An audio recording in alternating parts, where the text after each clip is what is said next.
Hello, imaginary friends, and welcome to another story by the Imaginaries. This one is by me. It's a sci-fi psychological thriller. It's also a little bit more adult, so just be aware of that. If you know anybody who likes sci-fi psychological thrillers or just original, non-AI, cool, independent stories, please do not hesitate to share this with them, or just tell people about the channel. Whatever you want to do. But without further ado, here's my story. Sylvester had lost count of how many sips of whiskey he had taken. So what was another one? He threw his head back to drain the bottle. There was always something that pushed him to drink. The old unfinished manuscripts covering his desk, the ridiculous edit suggestions, or his family bothering him during working hours. This morning he was hitting the bottle because his current book was not doing it for him. Oh, it wasn't that he had a drinking problem. He wasn't one of those AA guys. He was in control. He'd never hit anyone. He'd come close a few times, but so what? Sober men fight all the time. He'd only ever been in one accident, and it wasn't from drinking. It was true that he had a drink or two, or three, before he got behind the wheel. He actually drove better when he was buzzed. The police hadn't taken a breathalyzer, even though he'd bounced off a telephone pole and rammed a tree. He'd blamed it on a deer, and they'd believed him hook, line, and sinker. Being a somebody in a small town sometimes had its benefits. He hadn't come away unscathed, though. His ankle was quite sore. It was very difficult to move around. He also had a very large white bandage that covered half of his face and needed to be changed twice a day. The wound itself was much smaller, but safety first. If it scarred, however, it would give him character and something to remembered by. Stephanie hated it, though.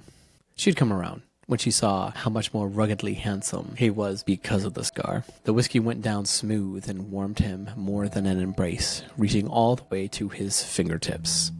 That should hold the hankerings off for a while, he thought as he tossed the empty bottle into his trash can. But the thirst was already drying his lips. The sun streaming in the windows winked on the bottle. I'll have to get rid of that before Stephanie cleans up in here, he thought. Not because he had a problem. He just didn't want Stephanie thinking he did. He pulled the dark glass bottle from the trash can and checked to make sure no drops were left inside before he slid it into his back pocket. It stuck out like a clump of burrs on a dog's back. He stared at his computer for a while, debating whether to work on the current manuscript he'd pitched to his agent or to work on one of the many ideas he had in his head. It always happened this way. He got working on something and it went smooth sailing. But then, wham, a new idea popped into his mind and wouldn't let him go. Today was no exception. The idea that hit him this morning was already building and developing into something he couldn't ignore. The drinking usually helped when inspiration like this occurred, but not this time. His lips were dry. He needed more if he wanted to choose the right story and write it well. He wondered if he should go for a walk and pick up some more inspiration. Maybe something not so strong, or maybe something stronger. He would not be able to make a decision until after he'd had a little more. "Daddy!" came the unmistakable cry from his daughter. "Yes, Vera." She knew she wasn't supposed to be bothering him, but she never got in trouble when she did, so she kept bothering him. Sylvester tapped the bottle to confirm it was where he last put it. He didn't want her seeing it. Not because it was wrong or anything. He just didn't. He wondered if there were a few more drops left, even though he just checked. Vera ran in with a big smile and jumped into Sylvester's arms. After both of them squeezed, she pushed away and looked into his face. "Mom says we're going to go to town to pick up some more things for the garden." That smile she was gifting him was so her mother. It brightened his day. He couldn't help but grin. She was his pride and joy. She dabbled in stories too. The plot and characters left something to be desired, but the ideas really had something. He loved encouraging her, but she saw through his lies and would get super fixated on everything except for the real issues. The maturity would come later, just as it had for him. "And let me guess," he said while bending down so their noses could touch, "you'll be going with her, and you'll have to stop at the sweet shop next door to the garden shop." She feigned offense, but the smile threatening to break free gave her away. "But," he continued, "your mom won't let you go in unless you have some hard cash on hand. Am I right?" She gave a short nod. "And you're coming to me to see if I have any liquid funds I can let go?" "Not liquid, Daddy, Paper money, she said, her eyes somehow growing at least twice their size. But the real paper money? Sylvester laughed, loud and hard. When he looked back down at his daughter, hoping for more of this cute banter, she was smiling, but it faltered and barely touched her eyes. His happiness ebbed away. He'd seen that look before from her mother. His laughs slowed to a cough. Oh, I know my wallet is here somewhere. He sat her down and patted his pockets. A hollow thunk called out when his knuckle hit the bottle in his back pocket. His daughter's confused eyes trailed up to meet her father's, asking him what that was. A pain snaked through his stomach to his heart, something like guilt or shame. He wasn't about to tell her he'd been drinking or that he'd finished the whole bottle. He coughed again, and miracle of miracles, he spotted his wallet on the bookshelf across the room. Ah, there it is. He pulled it open so fast and recklessly, threads popped apart, and some cards floated clumsily down to the carpet. He pulled out whatever bills were there and offered them to his little girl. Get something nice. His words slurred a little, and spittle slipped out. Sylvester wiped his lips. His daughter's face was pinched. What's the matter, honey? He bent down. She turned away and said, Thanks for the money, Daddy, but your breath stinks. The statement caught him so off guard, he guffawed. Not again, Daddy. She fanned the air beneath her nose. Ah, I've got just the thing. Sylvester pulled a pack of mints from his pocket and tossed 3 into his mouth. He sucked the sweet candies and grinned at his daughter. Her face barely changed. She said, You may want to try a few more. The sun was cutting hard shadows from its perch directly overhead, but the cool fall winds kept most of the heat away.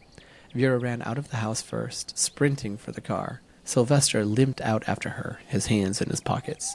His wife Stephanie leaned against her car door, and even though many years had passed, she still held on to that fiery beauty that had captured him back in college. His tomcat smile spread wide, despite all attempts to resist. What's that grin for? Stephanie said, a grin now splitting her face. Oh, just a memory, he said as he leaned into her. It was about this girl I once knew. She had the same jalopy many, many years ago. He tapped the blue 1990-something Toyota Corolla. Oh, really? She said, trying to play it cool. Yeah, his hands found their way to her waist. Not only did she have a car that would run forever, she also had great eyes and a terrific, better watch it, bub. There are little ears around. Oh, right, he said, playfully rolling his eyes. There's always something. Not always, and thank God for that, Stephanie said. There was a fire in her eyes, a playful one. Sylvester liked that fire. What are you talking about? Vera said from the car. Just like on every occasion after having children around, the fire dwindled. Nothing, honey, Sylvester said, still holding Stephanie close. You gave her money? No way. What makes you ask that? What else would get her out of your office so quickly? Well, I resent the implication. The two were smiling again. Maybe there were still some embers. Thanks for the money, Daddy, Vera said. Pop. The flames were snuffed out again. With a laugh, Stephanie pushed away from Sylvester. The smile on her face somehow brought the fire back. Sylvester pulled her into his arms once again. They stared into each other's eyes. It wouldn't go any further out here in the driveway, but it was more like a prelude, until her hand found the bottle. The grin melted into something of concern. She leaned in, not for a kiss, but to smell. Sly. Is that? No, honey, of course not, he lied. He pulled away and brought the bottle forward. This was empty for a while. I was just cleaning up the office.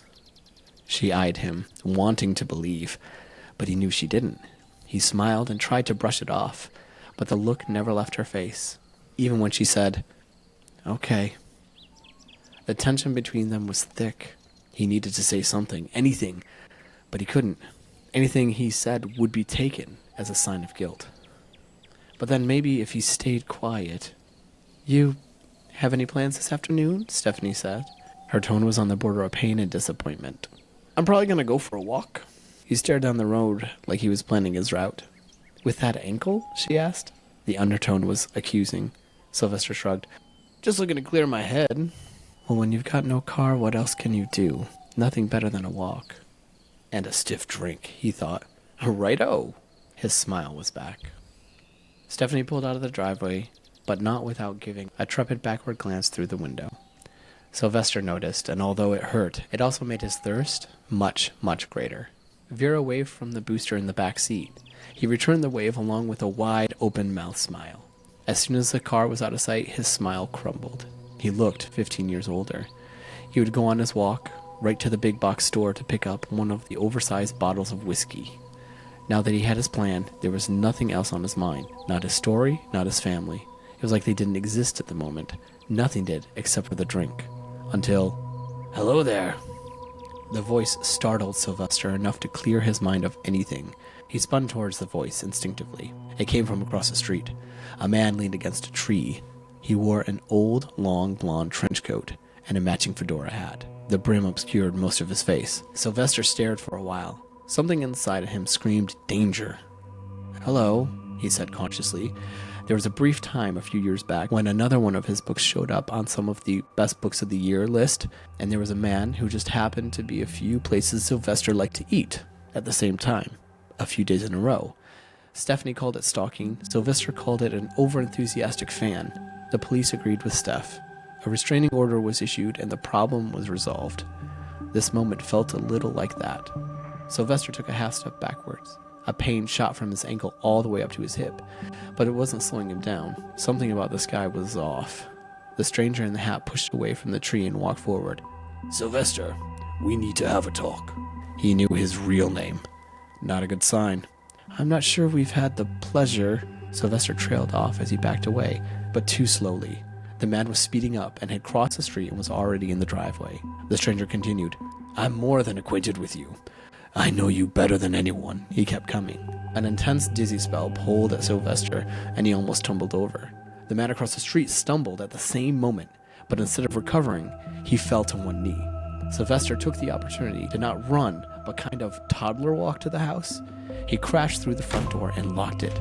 He rested there, breathing heavily. He was shaken.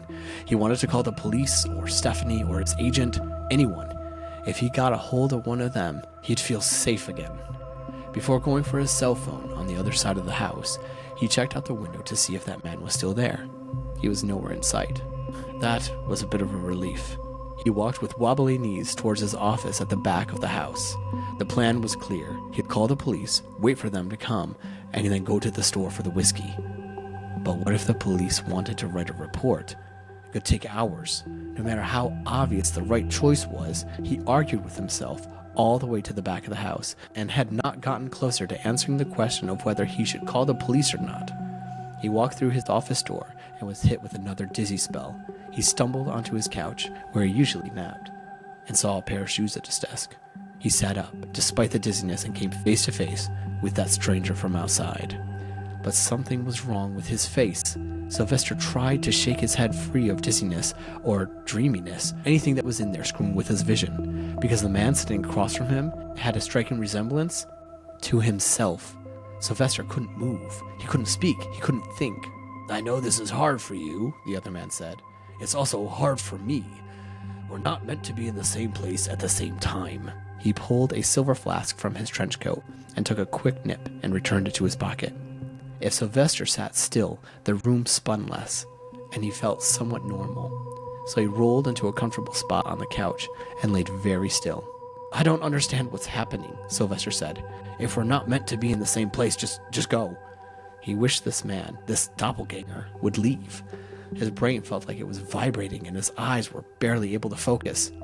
"Unfortunately, I cannot go," the stranger sighed. "You have something I need." Both men sat in silence. Sylvester's mind was running through many different scenarios and old stories of stalkers doing things to their favorite authors. "I have nothing." The man took a deep breath. "You do. This is going to be very difficult for you to hear." I don't have any money or..." "It's nothing like that." The stranger waved his hands like he was shooing away the idea. "I am you, from the future." Sylvester blinked. He couldn't process it right away. When he finally did, it frightened him. Not because he believed the man, but because he thought this made the stranger more dangerous. "You're not me." His voice broke under the insane pressure of the situation. The stranger took a deep breath. Sylvester continued, "No matter what you do, or what kind of monstrous plastic surgery you get, you'll never become me." He tried to get up. when the dizziness hit again. Both men winced. "Stop moving," the stranger said. "I'm not trying to become you. I already am you." He put both his hands on his temples and massaged. "This is why neither of us can function. I'm breaking so many rules coming here." The stranger wasn't neurotic or overly emotional like crazy people in the movies, but that didn't settle the fear in Sylvester. It frightened him more. If this man was genuinely insane, this calm demeanor meant he had a plan, and whatever it was, he would be able to execute it without a second thought.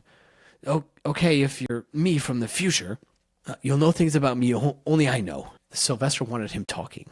Maybe if he could talk his way out of it, show the man reason. "This is boring, Sylvester. We are more creative than that. Indulge me." The man pushed his fedora up, revealing his full face for the first time.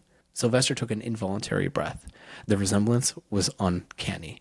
The wide nose, the chiseled chin, and instead of a wound or a bandage on the side of his head, a faint pink scar that gave him an air of distinction. That threw Sylvester. There had been no reports about the accident, so how did the man know about the scar forming on his face? The stranger sucked his teeth and then answered, "Our first dog was a golden retriever named Midas." Sylvester's eyes opened wide. That's exactly what he was going to ask him. "We don't have much time, so I'll just go through all the questions at once if you don't mind. Our first crush was our 4th grade teacher, Miss Fox. Our first girlfriend was Marcy Russo. We tried marijuana in the 10th grade, but didn't really inhale, so nothing happened. We were the ones who carved the naughty words into the back of that church pew." Sylvester was breathing hard again. His head spun, but not like before. He kept telling himself it couldn't be true. "You look surprised, but think I would know all the questions you would ask. Or how about answering the questions you wouldn't? Like we were the ones who put the explosions in the mailbox as a joke that damaged the house and killed the cat? Or when that kid, Adam Jameson, broke his leg in the football game, you were happy because he was getting too much attention from that cheerleader? Or that we used to draw pictures of cartoons..." Okay, enough. I don't know how you're doing it. I must be hallucinating. So whiskey or something. "You're not hallucinating or having a mental breakdown. This is real. I am the future you, and I need your help." Sylvester thought that's what a hallucination would say. He wasn't convinced, but to say that he wasn't beginning to believe this man would be a lie. "If you're from the future, how did you get here? Is it a pill or a machine or something?" "A pill?" The stranger laughed. "Oh, that one gets me every time. It's a machine, obviously. I've stored it in the woods. But this is all a waste of time," the stranger said. "Believe whatever you have to, but get over it, because I need something from you now. I need your story." "My story?" "Yes, this morning you had an idea. One that pulled you away from the book you were working on. I need that idea." Sylvester didn't remember right away because he was still in shock. "Listen, the book you're in the middle of is worthless. It was a slog to get through and everyone hated it. The book, among other things, derailed our career." The stranger balled his fists. "But that idea, the one that came to you this morning, I think it will change everything for us." It was surprisingly upsetting to hear that his current story, the story that was just about done, the one who he was pouring his heart and soul into, was going to fail hard. But that depended on whether this was real or not.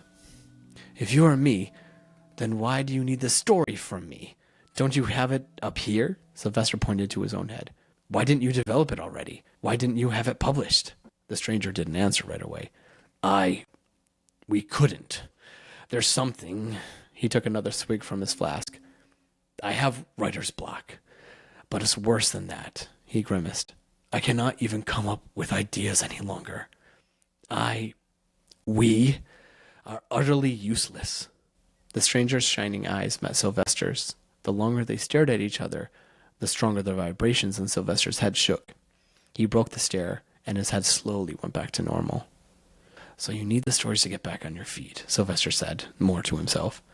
"Since I have no other skill than writing," the stranger said, "and since I can't even do that anymore, I need help. Your help." The stranger leaned forward. If you and I develop the idea together, right now, he clapped his hands together, things will change for me. Us. You came up with something so amazing, so groundbreaking this morning. Our original ideas, like the one you're working on now, are never the best. It's always our second or third idea that breaks through. The stranger was lost in his thought, but then focused on Sylvester. You've got to tell me. And we can work on it together, right here, right now, since you can still right here at this time. Sylvester stared at the man for a while. He was right about the first idea being rubbish, but something was off. What was that stopped you from being able to write? The stranger pursed his lips and shrugged. Many things. The flask was pulled out and used again. A weight pressed against Sylvester's chest, something akin to shame.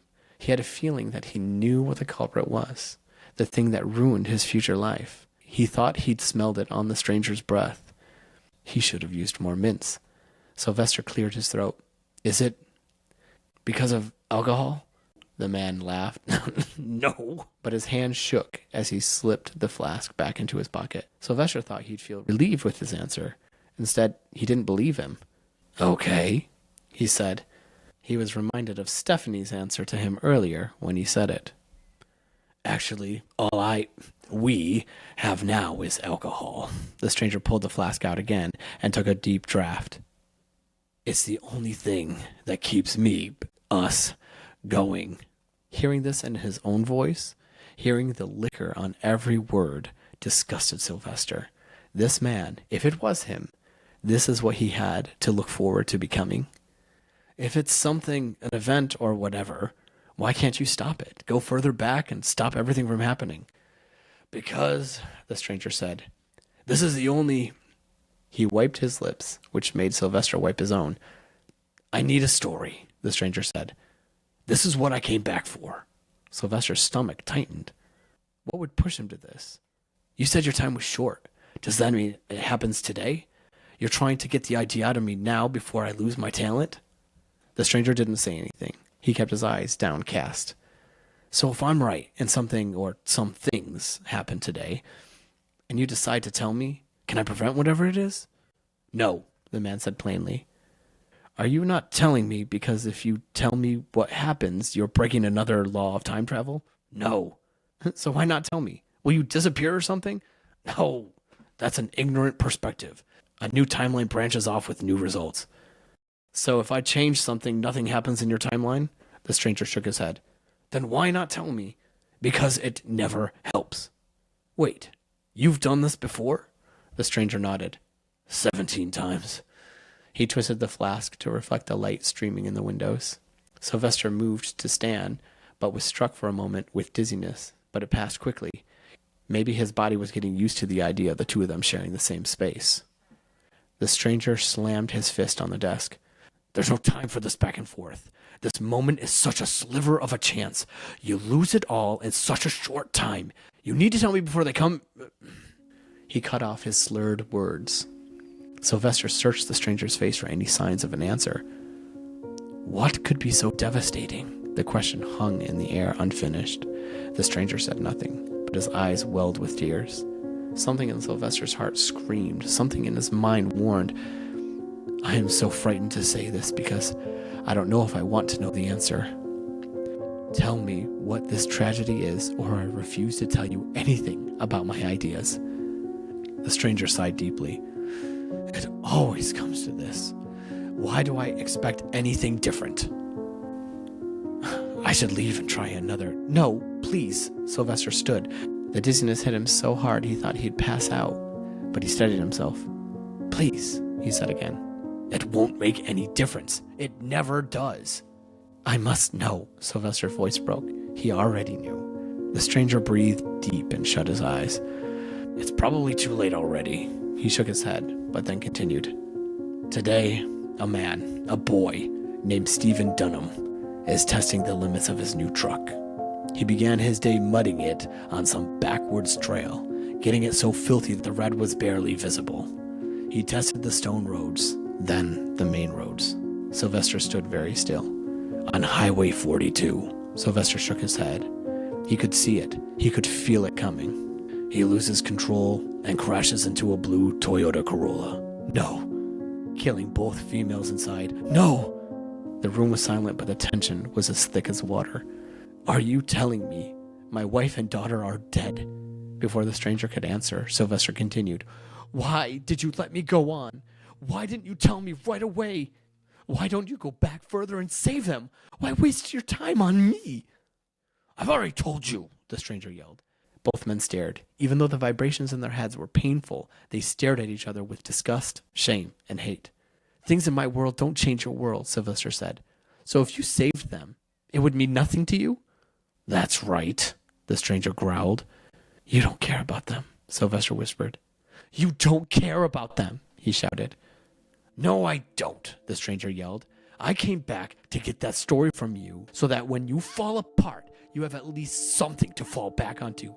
You lie. This is all for you. Sylvester barely heard the stranger say, I need the story. This man, the future him, was selfish and cared nothing for Stephanie or Vera. Is that what he would truly become? Is this who he already was? Listen, Sylvester. The stranger's voice was soft, soothing. Sit down, relax. There's nothing you can do about that now.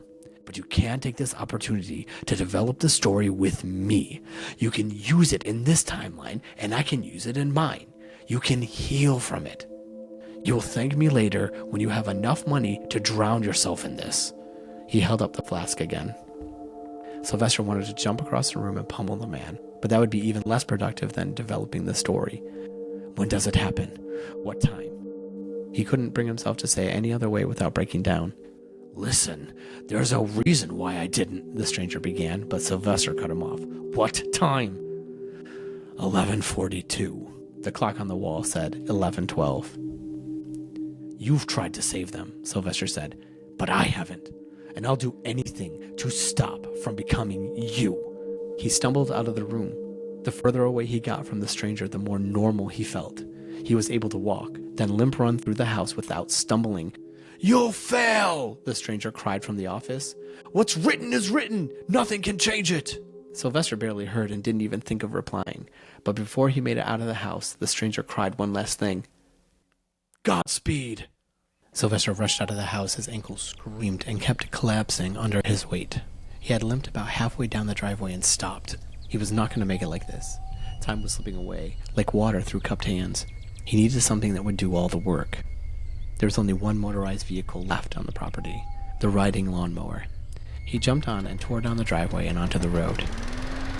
He was not as fast as a car, but faster than if he had walked, even with a good leg. His street felt like the longest road in the world, but it did give him time to make a plan, or at least think of options. Waving down the kid's truck seemed a feeble plan at best. Finding a cop would be all but impossible. When were they ever around when they were needed? He pushed the throttle, confirming for the 100th time that the mower was putting as fast as it could. He felt every second, his wife and daughter's face flashing in his mind's eye constantly. Tears wet his cheeks as he repeated, come on, over and over again, willing the mower to drive faster. He pulled up to the crossroads of Highway 42. Wind buffeted the long green stalks of the fields that checkered the roads. There were no sounds of cars or any in sight. He inched the mower onto the highway to get a better look at what was coming. Something winked far off. Was it the windshield of a truck? Sylvester crept forward, the road digging into the soft tires of the mower. As he crossed the center line, the engine popped and died. He turned the key frantically to get it started again. He choked the throttle. The engine turned over with a cough, but didn't start. Come on, he said. The charging vehicle was closer now. It was definitely a truck, but it was not a red one. It was brown. Sylvester turned the key again and again. Come on, he rocked the mower to try to kickstart it. He imagined what would happen if the mower was still in the road. His jaw dropped. The stranger had said that the boy, what was his name? Stephen Doom, had been testing his truck off-road. Sylvester strained his eyes. He couldn't remember seeing any brown vehicles since the 80s. Would this new truck be brown or just covered in mud? Sylvester looked skyward again, not to estimate the time, but to plead with anyone up there to let this be the boy with the new truck. He took a deep breath and made his decision. He slid off his seat, popped the mower into neutral, and pushed. He was no longer frantic. His thoughts were clear. This was the best plan. He pushed the mower to just over the center line so that it blocked 60% of the road. The enormous truck that barreled down the highway would need to stop. Sylvester walked towards the oncoming truck, waving his arms above his head. The truck kept coming. No swerving, no slow down. Sylvester waved harder. He jumped up and down. No deviation from the truck. "Oh, God!" Sylvester said as he jumped off the road into a ditch as a brown blur flew past, going at least 50 miles over the speed limit. Sylvester smelled diesel as he crumpled and landed in the tall grass on the side of the road, hoping against hope that the boy would see the mower and stop. Not a moment later, a crash rent the air. Metal groaned, rubber screamed, and glass shattered. When everything had settled and the birds began singing again, Sylvester climbed out of the ditch. The mower was thrown to the opposite side of the road, nothing left but the engine and bent metal frame. Scattered across the road were the shattered remnants of the mower's hood and steering wheel. Liquids of all colors splattered on the asphalt like a Jackson Pollock painting. The glass and shining metal could only be from the truck, but where was the truck? Sylvester stepped forward, surveying everything. Lights, bumpers, and dirt covered the road. A young man stumbled out of the tall grass in the gutter down the road a little more. Sylvester ran to the boy. "Are you all right? Were you driving the truck?" The boy rubbed his head. "Yeah," he said groggily. "I don't know what happened." "Listen to me. What's your name?" Sylvester said, taking the boy by the shoulders. "It's very important to tell me what your name is." "Relax, man. I just got into an accident in my new truck." "Your name!" Chills ran up and down Sylvester's back. "Is it Stephen?" The boy stared at Sylvester. Sylvester couldn't tell if he was confused why this random guy in the middle of nowhere knew his name, or if that name wasn't anything close to his.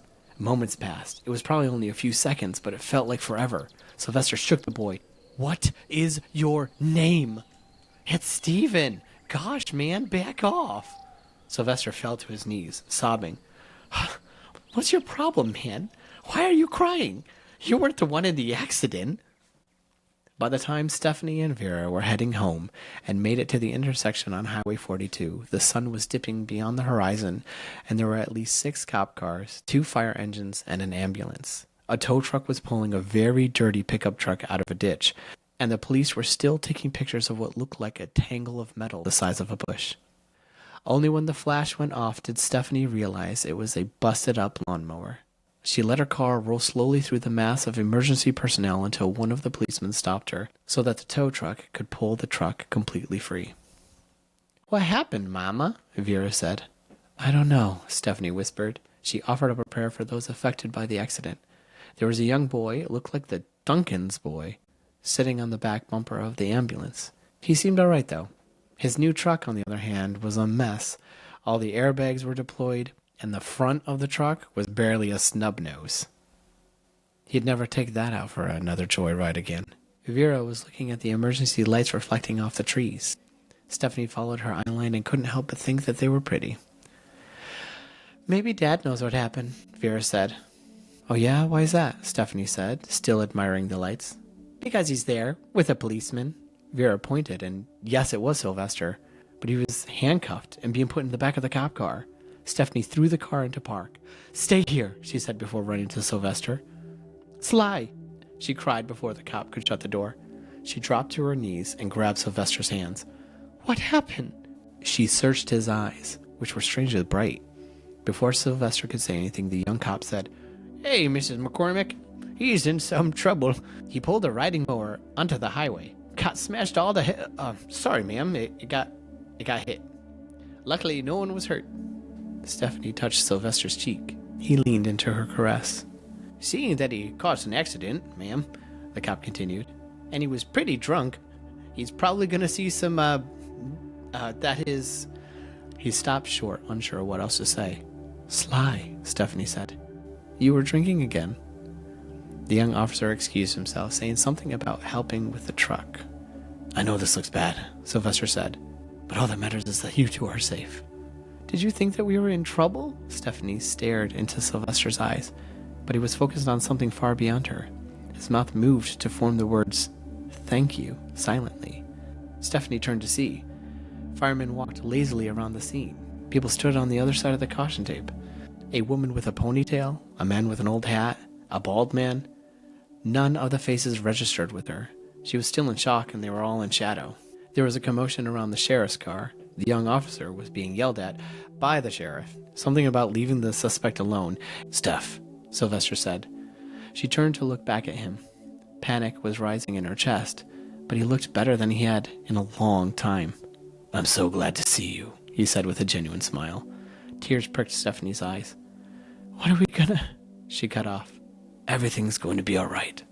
And for the first time in a long time, Stephanie believed him. The end. If you made it this far, thank you so much. I really hope that you enjoyed this story. It was a really, really fun one to write and something kind of different. So I really hope that you enjoyed it. If you did, I would love to hear from you. And if you didn't, I would still love to hear from you, because maybe it will get in front of other people that that would like it. If you really liked it and you're looking for more original, non-AI, independent stories written by either me, Daniel, or Timothy, please check out There Should Be One Here or There Should Be One Here. And if I forgot to put videos here, I'm going to look like a fool. But if they are here, then I did a good job. Thanks. I'm sorry. Oh, gosh. Have a good day.